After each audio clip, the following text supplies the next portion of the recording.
कहानी का दूसरा भाग ठीक वहीं से शुरू करते हैं जहां पर इसका पहला भाग खत्म हुआ था। अगले दिन जब अकरम की आंख खुली तो इसने आसपास देखा तो कोई नहीं था। अचानक रसोई से बीवी बच्चों की आवाज सुनाई दी। वो जल्दी से उठकर रसोई की तरफ गया तो देखा कि बीवी बच्चों के लिए नाश्ता बनाकर दे रही थी। इसने बीवी से पूछा, तुम कब जागी? उसने बताया कि दूध वाले भैया काफी देर से दरवाजे को बजा रहे थे। तब मेरी आंख खुल गई। पहले मैंने धीरे से थोड़ा दरवाजा खोला कि बाहर कोई है तो नहीं, पर वहां कोई नहीं था। इसके बाद मैं आयतल कुर्सी पड़ती हुई बाहर आ गई। उनसे दूध बर्तन में भरवाया और नाश्ता बनाने लगी। अकरम ने कहा कि अच्छा, तो तुम्हें बाहर कोई लंबा सा आदमी नहीं दिखाई दिया जो रात भर हमारे कमरे के बाहर घूम रहा था? बीवी ने कहा, नहीं, पर वो था कौन? मैंने रात में तुमसे इसलिए नहीं पूछा क्योंकि तुम डरे हुए थे। वो भारी से कदमों की आवाज किसकी थी? अकरम ने बताया कि वो कोई राक्षस जैसा आदमी था जो हमारी छत पर जाने वाली सीढ़ियों पर बैठा हुआ था और उसकी गोद में वही काली बिल्ली थी जिसको मैंने मारा था। बीवी ने कहा, कहीं वो कोई पिशाच वगैरह तो नहीं? अकरम ने कहा, यह तो मैं नहीं जानता, पर वो आदमी इंसानों से काफी अलग था। उसकी आंखें रात में बिल्ली की तरह चमक रही थी। उसे देख मैं चिल्लाता हुआ अंदर भाग के आ गया था। बीवी ने कहा, मुझे तो डर लग रहा है, कहीं वो दोबारा ना आ जाए।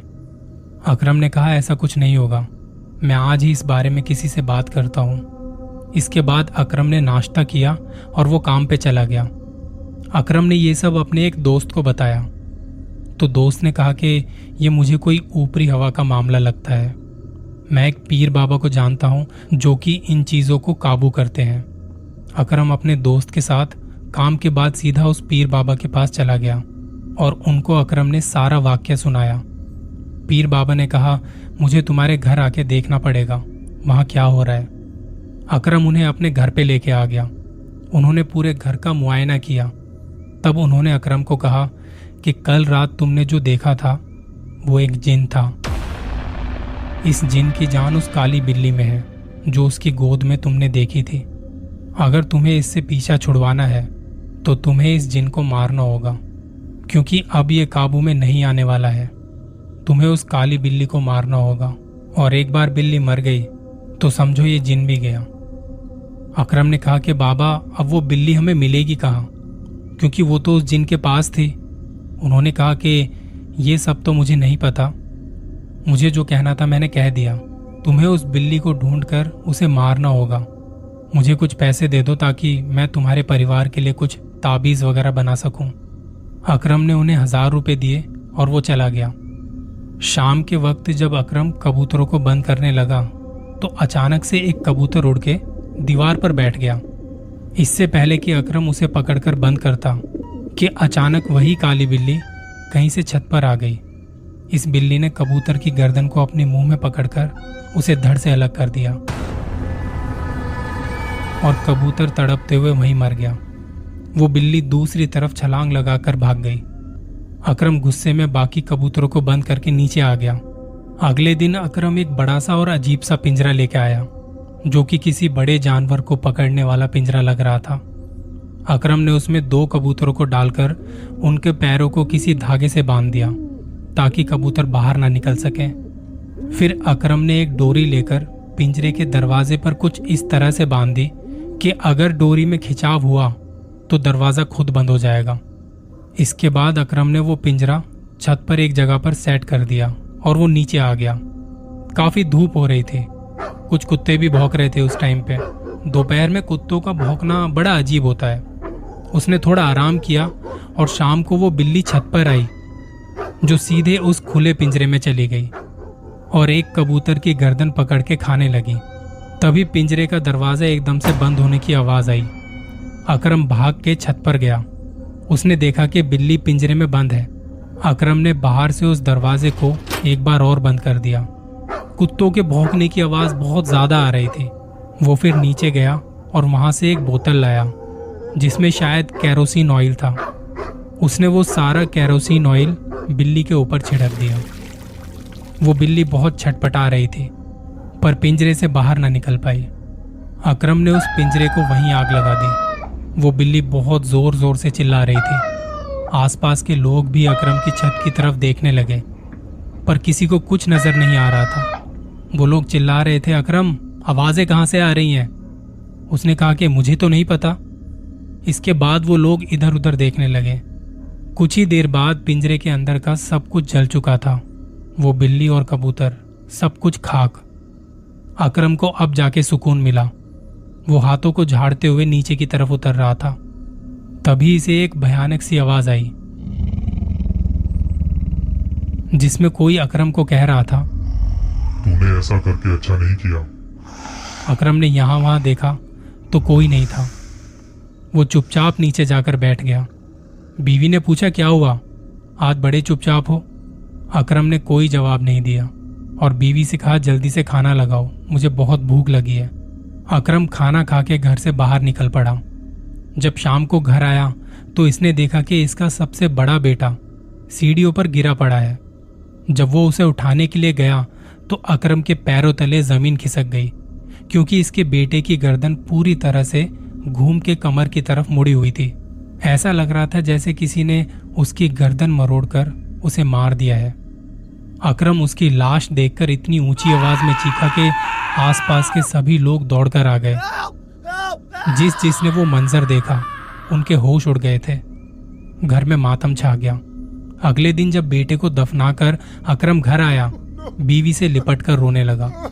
आसपास के लोगों ने उनसे विदा ली और अपने अपने घरों को निकल पड़े। शाम के वक्त जब अकरम घर के आंगन में बैठा रो रहा था कि अचानक से इसे फिर से वही खौफनाक आवाज सुनाई दी, ये तेरा रोना मैं बंद नहीं होने दूंगा। तूने जिस तरह मुझे रुलाया है, मैं तुझे छोड़ूंगा नहीं। अकरम ने एक बार अपनी आंखें बंद की, लंबी सी सांस भरी, इधर उधर देखने लगा कि कौन है। हिम्मत है तो सामने आ। और फिर एक हंसी की आवाज आई। अकरम वहां से उठ के अपने कमरे में चला गया। कुछ दिन बड़े बुरे गुजरे थे। शोकाकुल माहौल था। और फिर एक रात अकरम का बड़े से छोटे वाला बेटा चारपाई पर मरा हुआ पड़ा था। ऐसा लग रहा था जैसे किसी ने गला घोंटकर इसे मार दिया हो। एक बार फिर से अकरम खून के आंसू रोया। कब्रिस्तान में जब उसे दफनाकर आए तो अकरम बेहोश हो गया, और जब होश में आया तो इसे वही खौफनाक आवाज सुनाई दी, ये आंसू बचा कर रखना, अभी बहुत कुछ बाकी है। अकरम जल्दी से अपनी बीवी के पास गया और उसे इस खौफनाक आवाज के बारे में बताया तो उसकी बीवी बहुत जोर जोर से रोने लगी। ये क्या हो रहा है हमारे साथ, कोई कुछ तो बताओ। अकरम जल्दी से उठकर गया और मोहल्ले के आसपास के लोगों को, कुछ खास लोग थे, उन्हें इस बारे में बताया। किसी ने कुछ कहा तो किसी ने कुछ। एक आदमी ने कहा कि मैं किसी को जानता हूं जो अकरम की इस बारे में मदद कर सकता है। अकरम ने कहा कि उस आदमी को फौरन मेरे घर लेकर आओ। मैं अब और किसी को नहीं दफनाना चाहता, मेरे हाथ कांप रहे हैं। जब वो आदमी घर पर आया तो उसने भी एक जिन के बारे में बताया और कहा कि वो बदला लेकर रहेगा, कोई कुछ नहीं कर सकता उसका। ये सब कहकर वो चला गया। कुछ दिन यूं ही बीत गए। कुछ रिश्तेदार घर पे ही थे अभी। बीवी और उसके दोनों बेटे वहीं बैठे हुए थे कि तभी एक काली सी परछाई इनके कमरे में दाखिल हुई। उसने सबके सामने अकरम के तीसरे बेटे को हवा में उठाकर इतनी जोर से जमीन पर पटका कि उसकी वहीं मौत हो गई। उसकी हड्डियों का चूरा चूरा हो गया था। सबके सामने जब ऐसा हुआ तो ये बात आग की तरह फैल गई वहां पे पूरे मोहल्ले में। दूर दूर से लोग अकरम से मिलने आने लगे। कुछ मौलवी वगैरह भी इस घर पर आए थे, पर कोई कुछ नहीं कर सका। रात के वक्त कमरे के बाहर से फिर से वही कदमों की आवाज सुनाई देने लगी। अकरम इस बार बिना डरे बाहर आया। पहले ही अपने 3 बेटों को खो चुका था। उसने सामने देखा तो सामने वही खौफनाक जिन था जिसको अकरम ने अपने घर की सीढ़ियों पर बैठा देखा था। और इस बार इसकी शक्ल बहुत ज्यादा भयानक लग रही थी। वो बहुत गुस्से में था। चेहरा पूरी तरह से खून से लथपथ था। हाथों की उंगलियों से खून टपक रहा था। आंखें पहले से और भी ज्यादा खौफनाक लग रही थी। इससे पहले कि अकरम कुछ कह पाता, उस जिन ने यहीं से कमरे में बैठी उसकी बीवी का गला पकड़ लिया। वो चीखी और अकरम को दिल का दौरा पड़ गया। आसपास के लोगों ने उसे उठाया और अस्पताल पहुंचने से पहले ही वो मर चुका था। उसकी बीवी को उस जिन ने छोड़ दिया था। तब एक मौलवी साहब आए और उन्होंने कहा कि जितना जल्दी हो सके इस घर को छोड़ दीजिए। तब किसी रिश्तेदार ने ऐसा ही किया। वो उसकी बीवी और सबसे छोटे बेटे को उसकी माँ के घर लेके चला गया। मौलवी जी ने घर में कुछ पढ़कर हर जगह पानी छिड़क दिया। जब वो छत पर गए तो उधर उन्होंने देखा कि एक पिंजरे में किसी की जली हुई हड्डियां पड़ी थी। मौलवी साहब ने वो हड्डियां इकट्ठी की और एक जगह देख के दफना दिया। उस पर भी पानी छिड़क दिया और इसके बाद घर की सारी लाइटें जलाकर घर को ताला लगा दिया। आसपास कह दिया गया कि इस घर के आसपास कोई भी नहीं आएगा जाएगा, कम से कम अगले 13 दिनों के लिए। मौलवी साहब ने कहा कि अकरम ने जाने अनजाने में किसी जानवर की शक्ल में इस जिन के बच्चे को जलाकर मार दिया था और तभी उसने बदला लिया है। उसका गुस्सा तो अकरम के पहले बेटे को मार के ही उतर गया था, पर क्योंकि वो हड्डियां छत पर ही पड़ी हुई थी तो उस जिन को रोज वो देख के बहुत गुस्सा आता था। इसी वजह से मैंने उन हड्डियों को इकट्ठा करके दफना दिया। अकरम ने तो उसके किए की सजा बड़े बुरी तरीके से भुगत ली है। अब ऊपर वाले से दुआ है कि उसके जुल्म को वो माफ कर दे। फिर इसके कुछ ही दिनों बाद खबर आती है, वो आदमी जिसने अकरम से उस बिल्ली को मारने के लिए कहा था उसे भी उस जिन ने मार दिया है। उसकी गर्दन को पकड़ के उखाड़ के फेंक दिया था। अकरम की बीवी और उनका सबसे छोटा बेटा सही सलामत है और वहाँ के लोग इस बारे में आज भी कई सारी बातें बताते हैं कि कितना खौफनाक मंजर था वो।